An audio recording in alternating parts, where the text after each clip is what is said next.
Kita ketemu lagi di podcast Babang Dedi ya. Sekarang teh berarti episode keempat ya, kalau nggak salah. Mungkin saya juga lupa gitu yang bikinnya ya padahal. Nah, kali ini kita akan ngebahas tentang EPID. Nah, narasumber ini adalah teman saya di kampus. Mungkin kita perkenalan aja langsung banget deh. Perkenalkan, nama saya Lucy, tingkat 4 semester 8, sama seperti Bang Ded. Tingkat akhir ya berarti deh. Iya. Nah, Teteh kenapa sih milih masuk Kesmas nih? Awalnya sih kayak iseng-iseng aja. Iseng, masuk tapi Kesmas. berhadiah.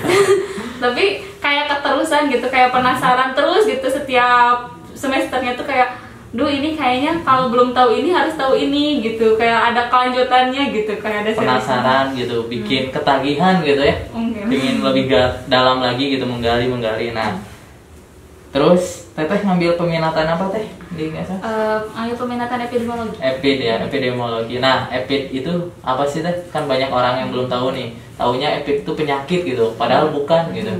Epidemiologi itu adalah ilmu yang mempelajari suatu penduduk, di mana di dalam epidemiologi itu ada frekuensi penyebaran penyakit, penyebaran penyakitnya, sama bagaimana si faktor-faktor yang menyebabkan suatu penyakit itu terjadi. Seperti itu yang ada dalam EPID. Jadi ilmunya kayak gitu, ilmu penyebaran Jadi penyakit. EPID itu lebih ke bagaimana memantau, melihat gitu, kalau mengamati gitu. Kalau orang-orang yang suka mengamati lebih baik masuk EPID aja EPID, gitu ya. Tapi saya nggak minat ya. Nah, itu ya kalau EPID. Nah, menurut Teteh, corona ini termasuk ke dalam EPID bukan gitu?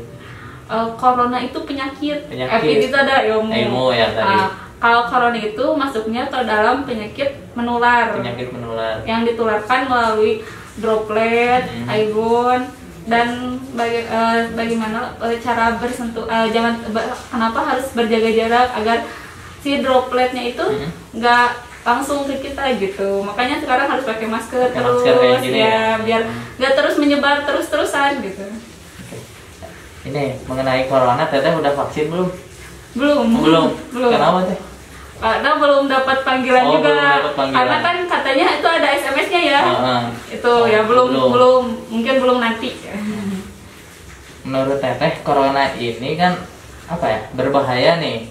Terus Teteh ngelihat nih orang-orang banyak yang tidak pakai masker. Tanggapan Teteh bagaimana sih?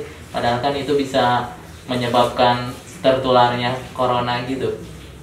Mungkin pendapat saya, ketika seseorang tidak menaati protokol kesehatan, dia menambah frekuensi permasalahan kesehatan. Karena yang seharusnya ketika kita bisa mengendalikannya dengan memakai masker, menjaga jarak, dan mencuci tangan, yang akhirnya sih pandemi gitu, kayak angka kesakitan dan angka kematiannya bisa berkurang dengan memakai masker.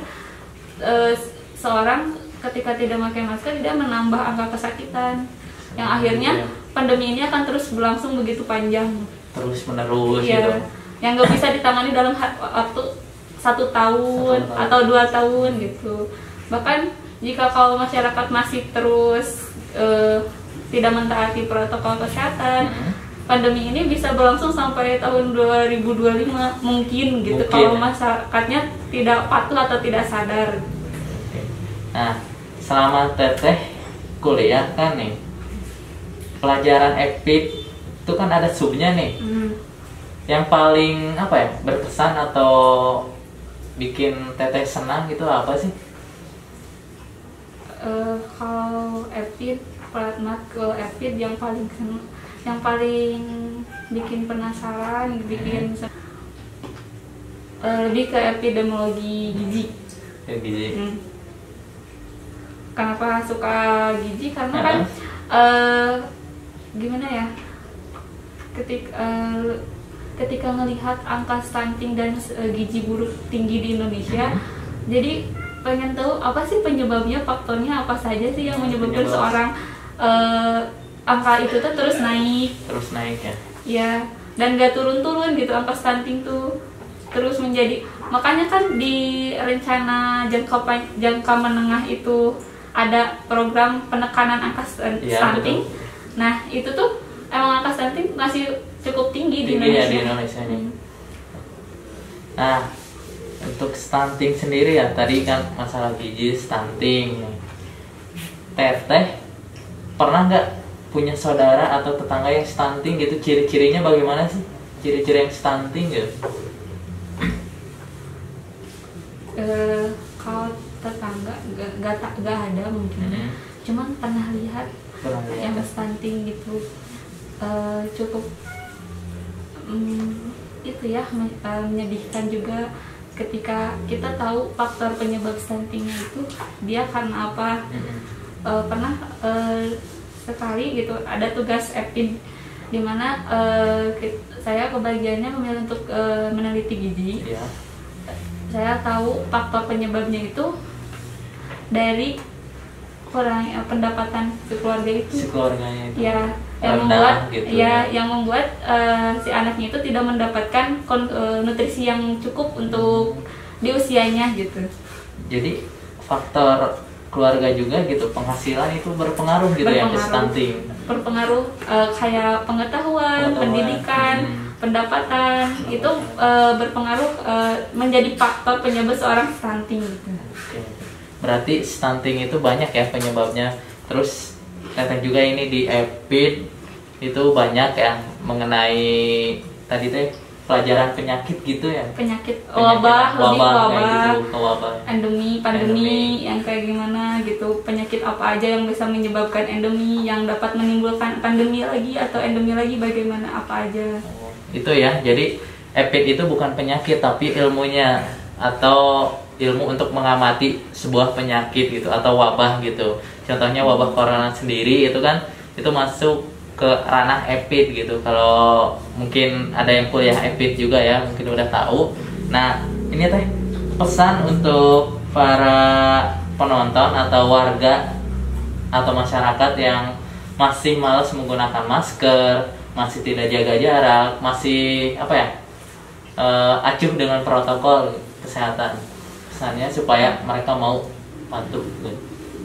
Kalau menurut saya sih pakai masker gitu dan tetap jaga jarak, cuci tangan, utamain pakai masker aja dulu gitu.